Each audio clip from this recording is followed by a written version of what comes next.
Movie के शुरू में हम शिप के कैप्टन को देखते हैं जिसका नाम रोबिन्सन है। पहले वो नेवी में काम करता था, लेकिन वो 11 सालों से एगोरा नामी कंपनी में काम करता है। कंपनी समुद्र में डूबे हुए जहाजों को ढूंढने और निकालने का काम करती है।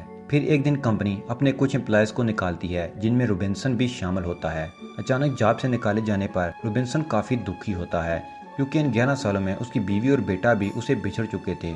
वो काम की वजह से उन्हें टाइम नहीं दे पा रहा था और इसकी बीवी उसे छोड़कर जा चुकी थी। उसका बेटा भी उसकी वाइफ के साथ ही रहता है और आज उसी कंपनी ने उसे निकाल दिया। कंपनी में उसका एक फ्रेंड होता है, उसका नाम क्रिस्टन होता है। उसे भी नौकरी से निकाल दिया जाता है। क्रिस्टन पर काफ़ी कर्जा होता है, जिसकी वजह से वो काफ़ी परेशान होता है और इस टेंशन की वजह से वो डिप्रेशन की गोलियां भी इस्तेमाल करता है। एक दिन वो बार में बैठे होते हैं तो क्रिस्टन उन्हें एक राज के बारे में बताता है, लेकिन उससे पहले मैं आपको ब्लैक सी के बारे में बताता हूँ। ब्लैक सी 5 मुल्कों के दरमियान वाक़या है और उसकी गहराई 2200 मीटर है। क्रिस्टन उन्हें एक तलाश के बारे में बताता है जो एगोरा कंपनी ने ब्लैक सी में की थी। 1941 में जर्मन फौज मुकम्मल तौर पर तबाह हो चुकी थी। उस वक्त रूस जंग की लपेट में नहीं आया था। रशिया को डर था कि जर्मनी उन पर हमला न कर दे और इस बात का फायदा उठाकर हिटलर ने रशिया से कर्जा मांग लिया, जो कि 2 टन सोना था। हिटलर ने एक शिप ली और उसमें सोना भरा, लेकिन वो शिप हिटलर तक नहीं पहुंचा। वो शिप या तो रास्ते में ही कहीं डूब गया या डुबो दिया गया। इस पर हिटलर ने रशिया पर हमला कर दिया। इस 4 साल जंग में लाखों लोग मारे गए। उसके बाद एक रिसर्च इंस्टीट्यूट ने एक यू बोट ढूंढ ली और दावा किया कि ये वही बोट है जिस पर स्टालिन ने सोना रखा था। अपनी इसी इन्फॉर्मेशन को वो जॉर्जिया सरकार के पास ले गए और उन्हें इस यू बोट की लोकेशन दी। जॉर्जिया सरकार इस बोट को निकालने के लिए मान गई, लेकिन 1 महीने बाद रशिया और जॉर्जिया के दरमियान लड़ाई शुरू हो गई।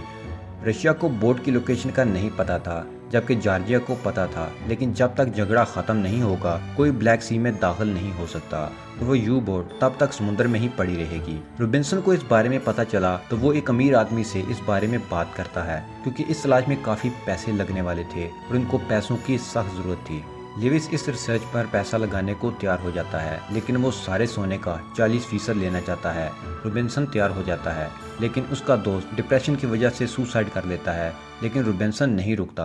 वो पहले एक सबमरीन खरीदता है जो काफी पुराना होता है। रोबिन्सन के साथ एक रशियन साथी होता है जिसका नाम ब्लैकी होता है। वो दोनों मिलकर 12 लोगों का ग्रुप बनाते हैं, जिसमें आधे रूसी और आधे अंग्रेज होते हैं। रोबिन्सन ग्रुप में रूसी लोगों को इसलिए लेता है क्योंकि जो सबमरीन वो लेते हैं वो रशियन है और ब्लैक सी पर रशियन ही का कब्जा है, तो रशियन अपने साथियों से बचने में मददगार साबित होंगे। इस सबमरीन को चलाने के लिए कम से कम 12 लोगों की जरूरत पड़ती है। रशियन टीम में ऐसे लोगों को लेते हैं जो इस काम में काफ़ी माहिर होते हैं। सोने और इंजन की हिफाजत और कुकिंग के लिए कुछ लोगों को रखा जाता है। गोताखोरी के लिए उन्हें एक माहिर आदमी चाहिए होता है। वो एक पागल आदमी को रखते हैं जो कि गोताखोरी में माहिर होता है, जिसका नाम फ्रीजर है। टीम को मुकम्मल करने के बाद वो समुद्र की तरफ रवाना हो जाते हैं।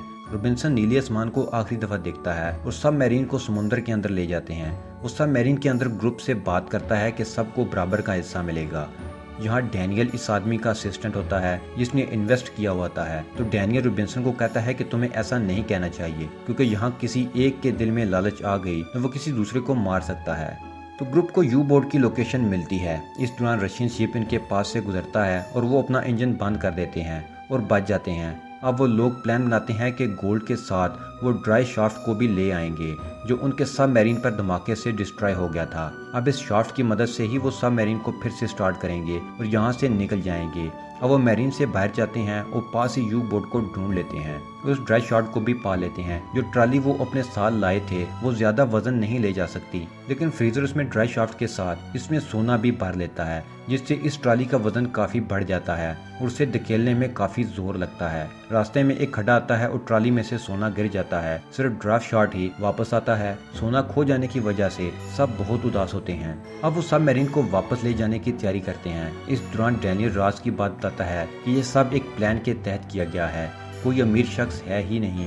असल में एगोरा ने जॉर्जिया से समझौता किया था, तो वो लोग बोट को नहीं निकाल सकते। उनको खतरा है, तो एगोरा के लोगों ने ये प्लान किया था और कंपनी के सभी काबिल लोगों को निकाल दिया, जिससे तुम सब लोग कंपनी से बदला और सोने के असूल के लिए तैयार हो गए। एगोरा ने क्रिस्टन को $30,000 दिए ताकि तुम्हें इसके लिए रजामंद कर सके और तुम लोग आसानी से फंस गए। और जैसे ही तुम लोग सोना लेकर ऊपर जाते, एगोरा तुमसे वो सब ले लेता और तुम सबको गिरफ्तार कर लेता। ये सुनकर रॉबिन्सन गुस्से से पागल हो जाता है कि कंपनी इतनी जालिम भी हो सकती है। अब वो बाकी सोने को सबमरीन में लाते हैं जो कि 3 टन है। ये उनकी सोच से भी ज्यादा होता है। अब तो इनको लीवस को भी 40% नहीं देने होंगे, जहाँ 8 लोग बच जाते हैं और हर एक को 82 मिलियन मिलेंगे। अब ये लोग फैसला करते हैं कि वो अपनी लोकेशन पर नहीं जाएंगे बल्कि कहीं और जाएंगे ताकि एगोरा से बच सकें। ये लोग अब ड्राफ्ट शॉट को चलाते हैं। अब अगर तो सबमरीन स्टार्ट होती है तो वो वापस सीता पर जा सकेंगे, नहीं तो समुद्र की गहराई में ही मारे जाएंगे। लेकिन खुशकिस्मती से सबमरीन स्टार्ट हो जाती है। वो सब खुश होते हैं कि वो अब अमीर हो जाएंगे, मगर जब वो आगे बढ़ते हैं तो मैप में गड़बड़ की वजह से वो चट्टानों में फंस जाते हैं। अब उनके पास 40 मिनट हैं और हेल्पर्स की मदद से वो इन चट्टानों से निकलने की कोशिश करते हैं। फिर हम देखते हैं कि किसी वजह से सबमरीन में ब्लास्ट हो जाता है और समुद्र की गहराई में जा गिरती है। सबमरीन में होल हो जाते हैं और उसमें पानी भरना शुरू हो जाता है। सब लोग पानी को रोकने की कोशिश करते हैं लेकिन वो कुछ नहीं कर पाते।